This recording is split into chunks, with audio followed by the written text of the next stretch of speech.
Gervonta Tank Davis announces his return in emphatic fashion with a couple of photos. Smash the like button, subscribe to the channel, share the video. Turn on your notifications. Don't forget to catch me live Monday, Wednesday, and Thursday night at 7:30 p.m. Central Time. I'm also live every Sunday morning with the Singing OG KQKC Boxing Network. Sunday mornings, 9 a.m. Central Standard Time. And please join the channel as a member. Drop super chats and super thanks when you come by the live streams and the videos that we do. And hit me up if you want to debate. Email address is knockoutboxing86@yahoo.com. Or you can just pull up and hit the link when I'm live. And we can get it cracking right then and there. Or you never know, you say my name enough, like the boogeyman, like the Candyman, I'll pop up on your ass if I have time. Keep thinking shit safe out here. We shutting shit down in 2024, man. Energy on a whole different type of time, man. Y'all boys gonna find out, though. I see y'all all soon enough. Everybody. Or my schedule is clear. Just come holler at me. Whatever conversation you want, we can get that shit. They go for any and everybody, bro. But anyway, Gervonta Tank Davis, bro. So, on Instagram, he got a couple pictures. He walking into the store. Got a picture pointing down at his feet. And it's clear to see something's missing. It's clear to see that something is missing, bro. He's like, what's missing? What's going on?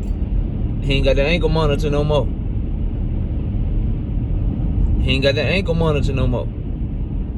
Now, what does that mean? Does that mean that his probation is all the way up? Does that mean that he's filled all of his obligations? No, that's not what that means. It does mean, though, that he's hit a certain point to where the judge feels that they don't need to restrict his movements as much. Maybe he got some community service left. Maybe he got some more time on his probation. But he can now move freely. And this is a very good thing. This is a very good thing, because now it means that this idea of not being able to train properly or train where he wants to, because that's what it was. You can train properly in Baltimore. You can, and I stand on that, bro. Training in Baltimore made you who you are, so you can't tell the judge that you can't train properly in Baltimore, bro. He was being spoiled.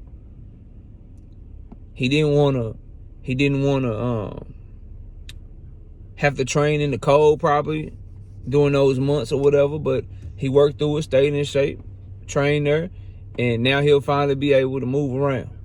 But getting the ankle monitor off is a big step in the right direction. As a fan of boxing, whether you like Tank or not, it's better for all of us as fight fans when he got a fight coming up or he have a fight lined up. It's better for content creators. Shit, some of y'all won't keep it real, whether you hate him or you like him or you a huge fan of his, him being in the fold, him having a fight announcement, him being active, it's better for your channel. Because guess what you gonna do? Whether it's Tank Davis, Canelo Alvarez, Earl Spence, Terrence Crawford, you're going to talk about them. And it's better to talk about them when they actually got something going on. Straight up. Whether you like them or hate them, or you critical of them, or you excuse every single move that they make, you're going to talk about them. Just go look at people's analytics, bro. Go look at the titles in people's videos. Go buy a live stream and watch what people talk about. People ain't talking about Devin Haney, Ryan Garcia. They're talking about Devin Haney, Gervonta Tank Davis. They ain't talking about Ryan Garcia, Devin Haney. They're talking about Gervonta Tank Davis, Ryan Garcia. Because he drive viewership. He's what people want to talk about. He's the most polarizing fighter in boxing. Let's say that you got Canelo as the face of boxing over Tank Davis. Let's say that's your argument. There's no argument for who the most polarizing is at all, bro. Here in America, for sure. Not even close. So it's good that he's taking a step in the direction, and that for his life, for the life of his child, because it's my understanding that one of the things that he didn't like was that he couldn't get to his kid, because his kid wasn't in the same city as him. His kid don't stay in Baltimore, but now with that ankle monitor off, he'll be able to move freely and be able to go do what he needs to do to be a good father, bro. And that's more important than any of this boxing shit. So all you can hope for as a fan of his is that he stays on the straight and narrow. He's learned from his mistakes, and that he'll keep boxing first and realize the God-given ability and talent that he has, that he's blessed with, and realize that potential that he got to be a great. And that's going to start with that. But then obviously after you get past that, what we need to know is who you fighting, Tank, and when you fighting, bro. Cause see, I'm tired of all this bullshit now. He dropping eye wink emojis. Premier Boxing Champions is dropping Tank Davis ring entry. I ain't never seen him do this before. When they ever do the top 7 ring entrances of Errol Spence of all time? They dropping Tank Davis top 7 ring walks. And them hoes were fire and shit. But we trying to figure out when he gonna ring walk again. Shit. We want him to ring walk again in 2024. That's what we worried about. They dropping Hector Luis Garcia and Tank Davis fights. That's a good fight, fun. Knock his ass blind. We need a trailer for the next one up. They playing with our emotions, bro. They know we like, man, where is it? Where the fight at, bro? Where you gonna fight? Even his haters like, man, when he gonna fight? I don't even give a fuck, man. But when he gonna fight, though? I don't even care. I don't care. But when he fighting, though? I'm telling you, bro. Streets is waiting. And his net and it's really, really smart, because when his fight come, bro, that shit gonna shut shit down. Whoever he fight, it's gonna shut shit down. But we need that announcement very, very soon. Which is why I don't understand why people act like they ain't anticipating his every move. They ain't hanging on everything that's going on with him. It's okay to admit that he's the star, bro. That he's the guy that is going to drive the conversation forward for 135, 140 pounds, bro. No matter what any of these guys do, their litmus test is going to be him. You feel what I'm saying? No matter what they accomplish, he's their litmus test. He's the guy that you waiting to see what can you do against Tank, though. That's cool. That's cool. Good performance. But what that Tank fight look like? What you gonna do with him? So it's good to have him back, man. And it's always good when anybody can get themselves out of our crooked ass judicial and legal system, bro. When they can take a step to not having to deal with them people. It's always good, bro. It's always good. So I'm happy that he back. I'm happy that he got the ankle monitor off. And what I'm especially happy about is it gives him no excuse to have to fight Gary Russell Jr., bro.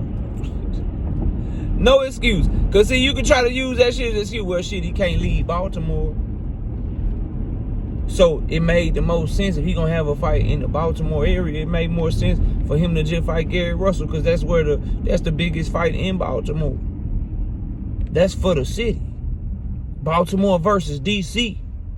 That's for the city. Like, no, you can't have that excuse when you able to move freely now, bro. You can't use that excuse, because no matter how big of a Tank Davis fan you are, if you want to see him fight Gary Russell Jr., then you just like a Canelo fan wanting him to see him fight Jamal Charlo right now, bro. That's what you are. Gary Russell Jr. ain't fought in 2 years. And he coming off of a shoulder surgery or a shoulder injury, and he just lost in that last fight. So we seen you 2 years ago in a loss against Mark Magsayo at featherweight, and you had an injury, so you couldn't really throw your left hand. And you be coming up 2 weight classes? No, thank you. No, thank you. So people don't be looking at it from that perspective, I don't think. But we talk about shit and see different angles that other people don't see from a perspective as a human being, man, it's good to serve your time, get that shit up under you, move on, learn from your mistakes, and be better moving forward. From a boxing perspective, it's always going to be better when Tank Davis is involved in boxing and got a fight coming up and people are anticipating his next move. It's always good when he don't have a cloud hanging over his head and shit. And you worried about whether or not he gonna be active or whether or not he gonna have a fight coming up. What's his legal situation? To have an answer on that is good for boxing. Shit, it's good for me as a content creator. Just keeping it 100. He's one of the funnest topics to talk about. Straight up. But then as a diehard fight fan, it's good because now it eliminates a trash ass opponent. And I ain't saying Gary Russell is a trash fighter, but at this point in his career, he a trash ass opponent for Tank Davis. It eliminates the excuse of hiding behind, oh, well, he can't leave the city, or he can't move around, he can't do this, he can't do that. Well, that's taken away. So now we know that if you fight Gary Russell Jr., it's because you wanted to.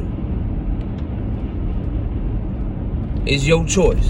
Because you could have chose to fight somewhere else. You could have chose to fight someone else. So if you choose Gary Russell Jr., that's the cookie, bro. That's trash. I cannot in good conscience watch Canelo fight Jermell Charlo and criticize Canelo Alvarez for it, but then watch Tank Davis fight Gary Russell Jr. and not have no smoke for him fighting Gary Russell Jr. I can't do it, bro. Maybe one of y'all can, but I can't do it. But y'all let me know what y'all think. Comment below, smash the like, sub to the channel. I'll see y'all soon. Peace out.